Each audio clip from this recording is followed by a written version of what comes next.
Assalamualaikum warahmatullahi wabarakatuh. Nama saya Ayu Fatimah Syari dengan NPM 1905170043. Saya dari kelas 6A Akuntansi Pagi, Prodi Akuntansi, Fakultas Ekonomi dan Bisnis Universitas Muhammadiyah Sumatera Utara. Di sini saya akan menjelaskan tentang laporan keuangan dan laporan audit. Di sini saya akan menjelaskan tentang laporan keuangan terlebih dahulu.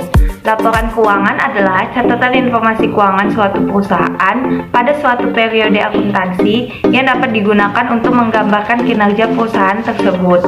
Laporan keuangan yang lengkap itu biasanya meliputi laporan posisi keuangan, laporan laba rugi komprehensif, laporan perubahan ekuitas, laporan perubahan posisi keuangan yang dapat disajikan berupa laporan arus kas, serta catatan dan laporan lain.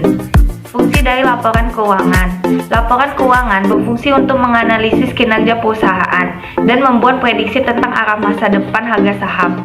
Salah satu sumber terpenting dari data keuangan yang andal dan diaudit adalah laporan tahunan yang berisi laporan keuangan perusahaan. Laporan keuangan digunakan oleh investor, analis pasar, dan kreditor untuk mengevaluasi kesehatan keuangan dan potensi pendapatan perusahaan. 3 laporan keuangan utama yaitu neraca, laporan laba rugi, dan laporan arus kas. Komponen dari laporan keuangan. Menurut standar akuntansi keuangan yang berlaku di Indonesia, laporan keuangan yang lengkap itu terdiri dari 5 jenis, yaitu laporan laba rugi, laporan perubahan modal, laporan posisi keuangan, laporan arus kas, dan catatan atas laporan keuangan. Yang pertama, laporan laba rugi. Laporan laba rugi merupakan laporan keuangan yang berfungsi untuk menilai kinerja keuangan. Apakah perusahaan tersebut mengalami keuntungan atau kerugian pada satu periode akuntansi. Selain untuk mengetahui keuntungan atau kerugian, laporan laba rugi juga dibuat untuk memberikan informasi tentang pajak perusahaan, bahan evaluasi manajemen, dan membantu dalam pengambilan keputusan. Yang kedua, laporan perubahan modal. Laporan perubahan modal adalah laporan yang menggambarkan perubahan baik berupa peningkatan atau penurunan aktiva bersih selama satu periode. Yang ketiga, laporan posisi keuangan. Laporan posisi keuangan adalah laporan keuangan yang menunjukkan posisi dan informasi keuangan dalam sebuah perusahaan. Yang keempat, laporan arus kas. Laporan arus kas memberikan informasi tentang aliran kas perusahaan yang masuk dan keluar. Selain itu, laporan arus kas juga berfungsi sebagai indikator untuk memprediksi arus kas di periode yang akan datang. Yang kelima, catatan atas laporan keuangan. Catatan atas laporan keuangan merupakan bagian dari laporan keuangan suatu entitas.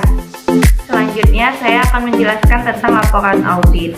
Laporan audit adalah hasil akhir dari proses audit, yaitu laporan yang menyatakan pendapat auditor mengenai kelayakan laporan keuangan perusahaan yang sudah sesuai dengan prinsip-prinsip akuntan yang berlaku secara umum. Penyusunan laporan audit harus berdasarkan 4 standar pelaporan yang ada dalam Standar Profesional Akuntan Publik. Standar pelaporan laporan audit.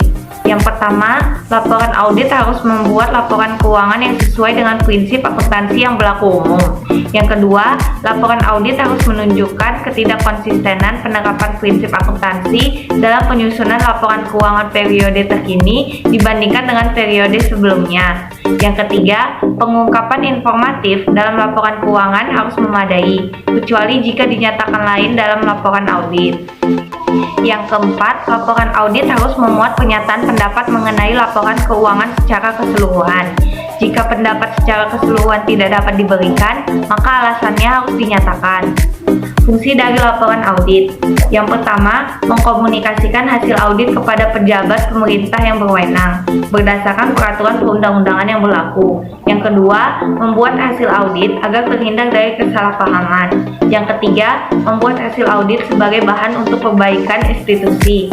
Yang keempat, memudahkan tindak lanjut untuk menentukan jika ada tindakan perbaikan yang perlu dilakukan terhadap perusahaan. Sekian penjelasan dari saya tentang laporan keuangan dan laporan audit. Lebih dan kurangnya saya mohon maaf. Wassalamualaikum warahmatullahi wabarakatuh.